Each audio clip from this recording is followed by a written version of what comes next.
Adewale had always believed that food was just food, something you eat whenever hunger pressed too hard against your stomach. He did not think much about where it came from or who prepared it or how it was handled. To him, hunger was the only thing that mattered.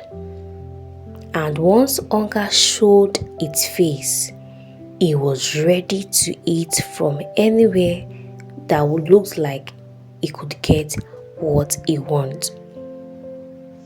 On a humid Tuesday afternoon, as the sun hung lazily in the sky, Adewale walked through Okeayo Street, where small roadside food stalls lined the dusty road. The smell of fried oil, pepper soup, and roasted meat mixed in the air, confusing his senses and tempting his appetite. His stomach growled loudly, and he laughed to himself, patting his belly like an old friend who had come to complain. He stopped in front of a tiny restaurant made of rusted zinc and crooked wooden planks. The banner above it was faded and unreadable, and flies danced lazily around open pots filled with rice and stew. Adewale did not notice the fly or the dust.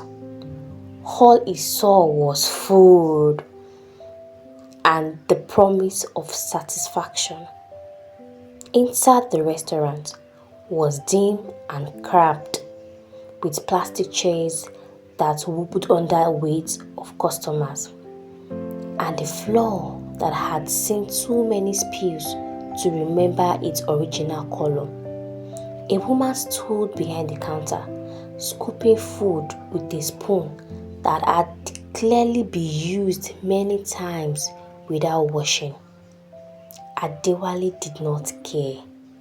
He simply ordered a large plate of rice and stew with meat. As he ate quickly, barely chewing, a strange feeling passed through him, like a quiet warning whispering in his heart, but he ignored. He wiped his mouth with the back of his hand, paid the woman, and walked away, unaware that this simple meal would soon become the turning point of his life. That evening, Adewale felt unusually tired, as if his strength has been drained without any heavy labor to explain it. He laid on his bed, staring at the ceiling, trying to understand why his body felt heavy than normal. His stomach made soft, uncomfortable sounds, but he dismissed them as ordinary digestion. By midnight, the discomfort had grown into sharp cramps that twisted his belly like a wet cloth. He sat up suddenly, sweat foaming on his forehead, his heart beat faster than usual. He tried to breathe deeply, hoping the pain would pass, but instead, it seemed to tighten its grip on him. He rushed into the bedroom, barely making it in time before vomiting. His body shook and his legs felt weak beneath him. Each wave of nausea felt stronger than the last, leaving him breathless and afraid. As he leaned against the cold wall, he remembered the restaurant on Okeayo Street. The flies, the faded banner, and the spoon that had looked unwashed. For the first time, he felt regret, heavy and bitter in his chest. He whispered softly to himself that perhaps food was not just food. After all, by morning, Adewale was too weak to go to work.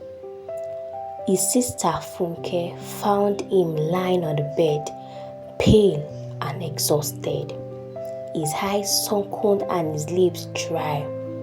Fear gripped her heart as she realized something was seriously wrong. Funke helped Adewale into a taxi and rushed him to the nearest clinic, holding his hand tightly all the way. The roads were too busy and every bump made him groan in pain. She kept whispering words of comfort to him. At the clinic, the nurse frowned as she listened to Adewale's symptoms and quickly called the doctor. The doctor examined him carefully, asked about what he had eaten, and nodded slowly as Adewale described the roadside restaurant. The doctor's eyes showed concern, but not surprise. "You have food poisoning," the doctor said gently. "Your body is reacting to a harmful bacteria or toxins in the food you ate." The words sounded simple, but their meaning was heavy, like a warning bell echoing in Adewale's mind. Funke looked heavy and angry, and also scared. "How could a simple meal cause this?" she asked. The doctor explained that poor hygiene, dirty water, and improper storage could turn food into a dangerous thing instead of nourishing one. Adewale lay quietly on the bed as fluids were connected to his arm, his mind replaying the image of that same restaurant again and again. He realized that his carefulness had brought him here. He realized that his carelessness had brought him here, weak and dependent on others for help. As Adewale rested in the clinic, he watched other patients come and go, each carrying their own stories of sickness and recovery. Some had coughs, some had injuries, and some, like him, suffered because of what they had eaten. It made him think deeply about how many silent dangers people ignore every day. An elderly man in the next bed told Adewale his own story of eating spoiled food at a wedding party and falling ill for weeks. His voice was calm, but his eyes carried the memories of pain. Adewale listened carefully, realizing that he was not alone in this experience. The nurse came regularly to check on his temperature, to change his drip. The nurse had a calm presence, and she brought comfort. Funke sat by his side, sometimes silent, sometimes talking about family, work, and everyday life, trying to distract him from the discomfort. Adewale felt grateful for her care and also ashamed that his carelessness choice had caused her so much worry. As night fell again, Adewale closed his eyes and promised never to eat in an unclean restaurant, that he would be more careful. After 3 days, Adewale was strong enough to go home, though his body felt weak and fragile. The doctor gave him instructions about clean food, clean water, poor hygiene, speaking firmly as if it was to cave the lesson into his heart. Adewale listened attentively, nodding slowly, determined not to forget any word. Funke supported him as they left the clinic, her arms around him. The sun outside felt warm and welcoming, like a sign of new beginning.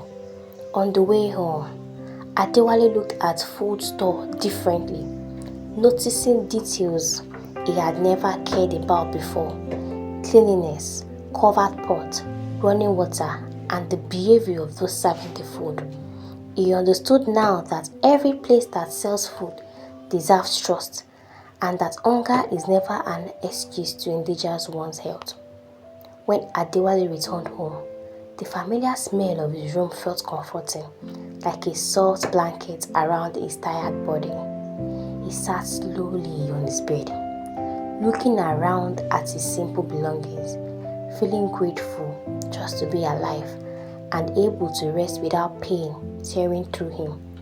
Funke prepared a light food for him, carefully washing the vegetables, boiling clean waters, and cooking everything slowly. She made sure the kitchen was clean and every surface was clean as well. As Adewale ate the food, it tasted more than just the ingredients. It tasted care, effort, and responsibility. Each spoonful reminded him that good food is not only about flavor, but about safety, love, and wisdom. He thanked Funke sincerely, his voice soft with emotion. She smiled, relieved to him to see again that he is with them without pain. That night, Adewale slept deeply without cramps or fear, and in his dream, he saw himself walking past dirty restaurants and choosing clean restaurants. Days later, Adewale returned to work, still careful with his strength but eager to resume normal life. His co-workers noticed his slower movements and gentle caution, and they asked what had happened to him. He told them about the restaurant at Okeayo Street, the flies, the unwashed spoon, and the pain that followed. As he spoke, his voice carried honesty and warning, not anger, as if he wanted to save them from the same mistake. Some laughed lightly, saying they had eaten in worse places and survived. Adewale did not argue. He simply looked at them calmly, knowing that survival is not the same as safety. One young man named Today listened seriously and nodded, saying he would be more careful in the future.